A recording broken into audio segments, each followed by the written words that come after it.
2007 он домогт найруулагч Вернер Хорсон нэгэн Европсын бичлэгийг камертаа буулгасан байдаг.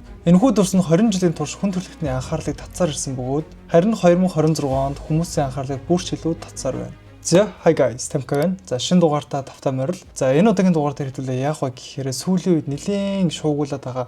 Бүр Instagram-аар, TikTok-оор, бүр Facebook-оор нэлээд viral болоод байгаа.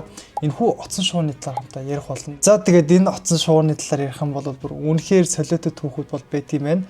За, тэгээд олон юм шууд эхлэе те. Та бичлэгээс өмнө лайк дараагүй лайк дараа, subscribe дараагүй subscribe дарж дэмжихээ бити мартаарай. За, хамтаа бичлэгэндээ орцгоё.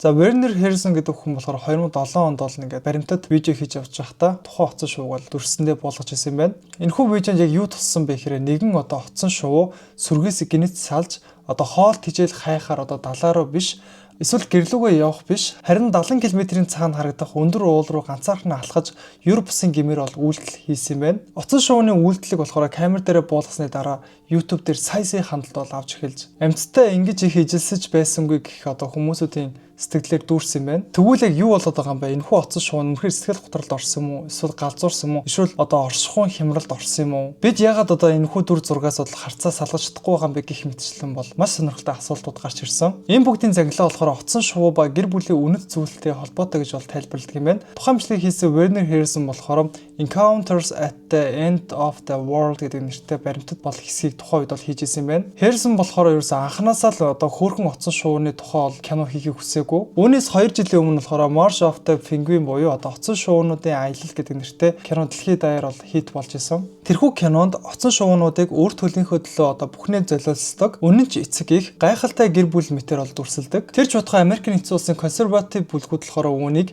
гэр бүлийн үнэт зүйлсийн баталгаа гэж бол сурталчилж байсан юм байна. Гэвч бодит байдлаар болохоор оцсон шувуунуудын үнэнч хайр нь ердөө нэг л улиралд үргэлжилдэг бөгөөд салгалтын хувь нь болохоор 80-аас 90% байт юм байна. Оцсон шувууд бидний төсөөлдөг шиг тийм ариун амьтад бол биш байт юм байна. Үүнийг л болохоор Хорсон харуулахыг хүссэн баримтад цуврал нь байсан юм байна. Тухайн бичлэг хийсэн Хорсон болохоор Антарктид очоод эрдэмтээс маш сонин асуултыг бол асуусан. Доктор Анди оцсон шувуунуудын дунд галзуурал гэж байдаг уу? Эрдэмтэн Давид Анли болохоор хэсэг дуугүй байснаа би толгоогоороо хад мөргөж байгаа оцсон шувуу харж байгаагүй. Гэхдээ тэд заримдаа төөрчдөг гэж хариулсан. Яг энэ мөчөд болохоор Хорсон нөгөөх алдарт дүрсийг бол үзүүлд юм байна. Оцсон шувуу далаа рууч биш гэр бүл рүүгээч биш зүгээр л юу ч байхгүй мөсөн сүлийн гүн рүү өндөр уулсыг бол зорин алхаж байгаа хэсэг гардаг. За бүр хамгийн сонирхолтой. Энэхүү бичлэг нь болохоор дэлхийд даяар ингээд од болсны дараа яасан бэ гэхээр дэлхийн амтан судлаачид энэхүү үзэгдэл дээр дүн шинжилгээ хийсэн байна. Ямар шинжилгээ вэ гэхээр тухайн пингвинийг бид нар авчраа сүрэгтэй нийлүүлсэн ч тэр буцаад уул руу алхах болно гэсэн тайлбар өгсөн байна. Тэгэд энэхүү үзэгдлийг харсны дараа яасан бэ гэхээр олон хүмүүс бат why ч юм уу тиймэрхүү сэтгэлүүдээр нэлээх бөмбөгдөж эхэлсэн. Энэхүү бичлэгтээ бас сонирхолтой зүйл нь юу байсан бэ гэхээр олон хүмүүс энэхүү үзэгдэлтэй өөрийгөө бол бас зүүрлсэн юм байна. За тэгээд сэтгэл готролд орсон оцсон шуу гэх нэрээр алдарсан энэ бичтэй яагаад хүмүүст ингэж хүчтэй тусаад байгаа вэ гэсэн бас маш сонирхолтой асуулт гарч ирсэн. Энэхүү сонирхолтой асуултын цаана 3 хариулт бол байгаа. Зарим нь бүх зүйлээс залхсан өөрийнхөө байхыг хүссэн нэгэн гэж бол хардаг. Зарим нь үнийг сэтгэл готролд орсон оцсон шуу гэж харж байгаа. Зарим нь бүх зүйлээс залхсан өөрийнхөө байхыг хүссэн нэгэн гэж харж байгаа. Харин зарим нь бусдад ойлгохдохгүй ч өөрийнхөө замыг хөөж буй зоримог нэгэн гэж харж байгаа юм байна. Мөн энэ бол хүн бүрт хэрэггүй гэж хэлсээр байтал хуучин найз залуу руугаа залгаж байгаа би байна. Тэр галзуураагүй. Тэр зүгээр л бүх зүйлээс салхсан байна гэх мэт интернетийн сэтгэлүүд бол маш их дүүрч эхэлсэн байна. Энэ нь найруулагч Вернер Хорсны ертөнцийг үзэх үзлийг төгс илэрхийлсэн видео гэж хүмүүсээс үздэг юм байна. Тэрээр үүнээс 2 жилийн өмнө Grizzly Man гэх баримтад кино хийж байсан. Тэр кинонд Алексийн зэрлэг баавгаануудтай 13 зууны турш хамт амьдарсан. Тэдэнтэй сүнсээр холбогдсон гэж итгэдэг байсан залуугийн тухай гардаг. Харамсалтай нь тэр залууг эцэст нь өнөөх найз баавгаануудын нэг нь барьж идээд тухайн кино бол дууссан юм байна.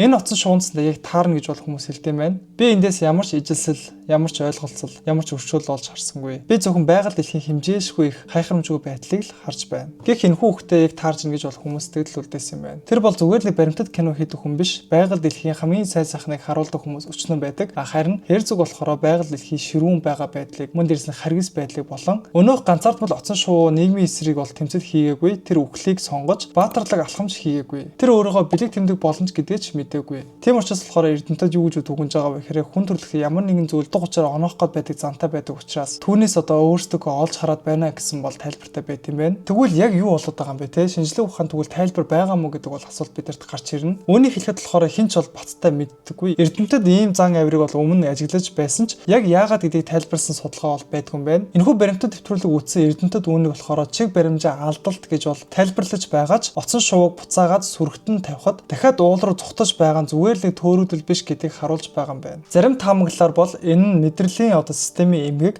шимэгч хорхоо эсвэл тархины үйл ажиллагааны доголдол байж магадгүй гэж бол үзэж байгаа юм байна. Гэхдээ шинжлэх ухааны нийтлэлчдийн бичснээр бүр колон дотор нь буцааж тавихад л дахиад л нөгөө зүг рүү явдаг. Яг л уул тэднийг дуудаад байгаа мэт гэж нийтлэлчд бол бичсэн байт юм байна. Энэхүү учир бүтээлэг байдал нь уг бичлэгийг улам хүчтэй болгож байгаа юм байна. Галзуу оцсон шувуу гэх нэртэй интернет орчин түгээгээд байгаа энэхүү оцсон шувууны мэдрэмжийг илэрхийлэл болоо өрмөц гэж бол хүмүүс тайлбарладаг. Энэ бол буруу шийдвэр гэдэг мэдсээр байж бол хийдэг тэрхүү үе. Доторх чөтгөрийн бодолтой ялагдах тэрхүү мөч. Бусдад таалагдах гэж хичээхээс салахад зүгээр л хаана нэг тийшээ магадгүй юу ч байхгүй хоосон руу ч хамаагүй алхмаар санагдаг тэрхүү мөч. Хүмүүс үнийг орчин үеийн кино урлагийн хамгийн эцэс тэмцээл мөч гэж бол нэрлэдэг юм байна. TikTok, Instagram дээр хүмүүс салалт шөнийн 3 цагт төрдөг амьдралын утгагүй методод санагдах тэрхүү мөчүүдтэй тухайн оцсон шувууг бол зөөрлөлт юм байна. Бүр 2024 онд Мадагаскарын оцсон шувууд гэдэг нэртэй хүүхэлтэй кинонд хүртэл Werner Herzog өөрөө дуу оруулж энэ мөчийг иргэн дурсан байт юм байна. Ихэнх баримтат кино болохоор зүгээр тухайн мөчтэй л одоо хүмүүсийн анхаарлыг татаад буцаад алгуулдаг. Харин энэхүү оцсон шувууны түүх болохоор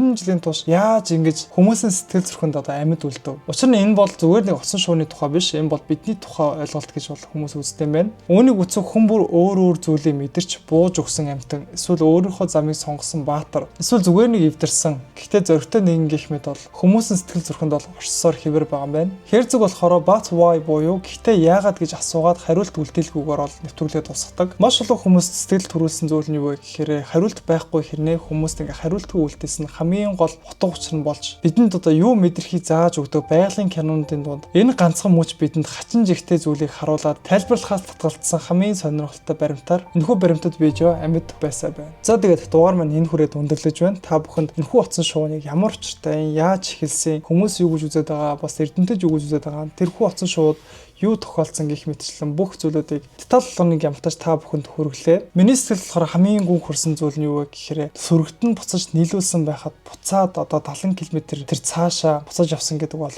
бид зүгээр л нэг маасыг дагаад амьдрах биш. Өөртөө гэсэн шийдвэрээ гаргаж эрх чөлөөтэй амьдрах тэрхүү өвөг хаалга нээж өгж байгаа мэт бол надад бол санагдлаа. За тэгээд төгсгөлдөн гэж хэлэхэд уусыг зорин алхаж байгаа энэхүү оцсон шувуу түүнийг 70 км-ийн цаана хүлээж байгаа зүйл бол гарцаагүй үхэл.